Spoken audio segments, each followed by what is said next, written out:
Oh, what a day. What a day. I spent most of it with family, grandmother in particular. I need a beer. Drinking Brains Dark. No idea what it's like. It was my grandmother's 87th birthday. This is the jar that I have still kind of got on loan from the Moonshine Bar in Austin, Texas.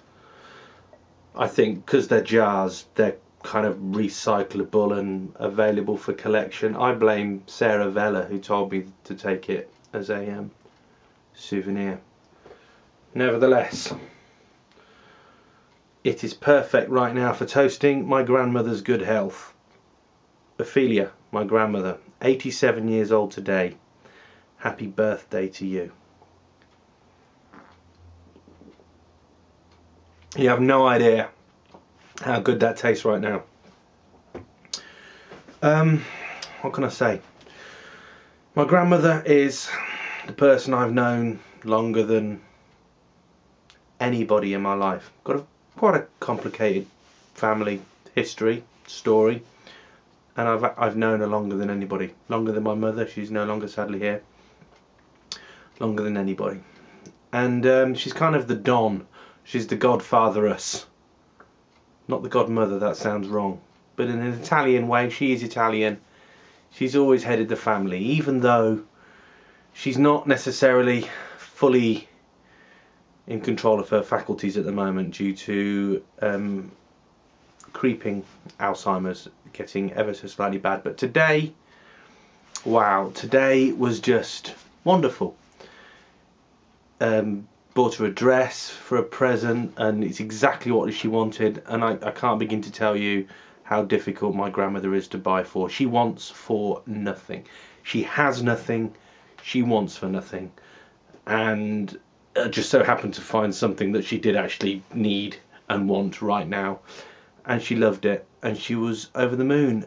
And throughout my entire life I don't remember her ever accepting a present happily, because she's always like, oh no no no no no. She'd be upset if we didn't get her one, but it's like, oh no no no no no no no, I'll take it, you take it back, spend something on yourself. But she was so chuffed, and that made her so upbeat and happy for the whole time we visited, and that was really nice.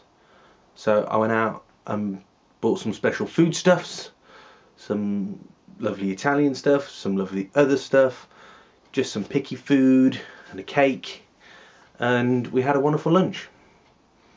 And I showed her all the well wishers in her Twitter stream. We sit there and I tweet with her. She's Granumentally on Twitter, and she was taken aback again because her memory is getting bad.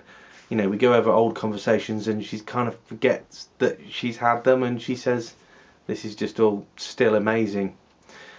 And she said how she kind of felt she didn't understand this, but it didn't really matter, did it?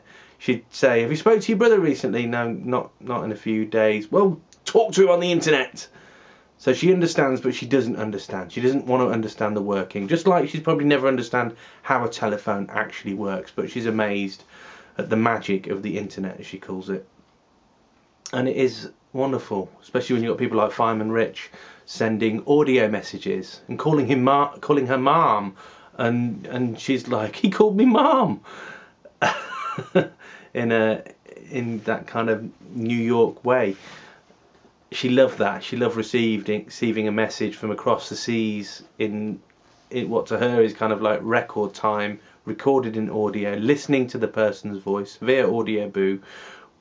And she was really genuinely touched by that. So although there was just a few of us in that room at that time celebrating 87 incredible years of life, it felt like the whole world was participating in some way. And I never cease to be amazed and astounded at, in some ways, how just seeing her happy after all that she's been through makes me happy, but also the interaction and everything that goes on a global scale just through having a mobile phone there and having her presence logged and her words recorded and conversations and questions asked and batted forward and backwards. And when I read out somebody's name who says something to her, I have to tell her where they're from and have to show the avatar, and she's taking it all in as if this is a person she has met on the street, which is amazing that my grandmother wouldn't differentiate between online and real life. To her, all of these people are really real, and that's what makes it even more amazing. If you Google Documentally and Spark, you will find an interview that occurred with a Canadian radio station a couple of years ago when she was a little bit more active on Twitter and people were asking questions and she was responding, and it kind of dug up this amazing history that I wasn't even aware of. The fact that she was a partisan during the war, smuggled messages in a bicycle pump past Germans, and how she nearly died doing this, and how she doesn't like beards or revolutionary icons like the one that's behind me, because her boyfriend at the time was the leader of this group of rebels, and he was very sadly taken aside and lined up with a handful of other rebels and shot on the last day of the war, and they were to be married. And that's why she doesn't, for some reason she doesn't like beards, because it reminds her of him. Amazing woman, amazing stories, amazing to live to 87. And yeah, she is slowing down quite a lot. Her mind is slowing down faster than her body is slowing down, and it's just her memory that's failing. I never thought I'd live this long, and then to add another almost 50 years on top of that, wow. I really think we need to pay attention to time, not only give more respect to those people that have been around a lot longer than us and have seen some things that we may never get to understand and comprehend. We should learn from these people, obviously, but also we should probably think more long term. Think more, if I'm going to be here for another 50 years, I'd like here to be a nice place. And we don't think the long tail, do we? Everything has to be now.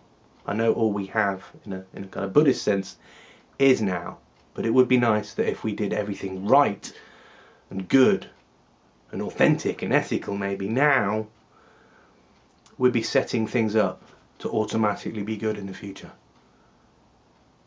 I think my Gran has had very similar philosophies and had very, very little impact in a negative way on the world herself, and I can definitely learn from that, I think.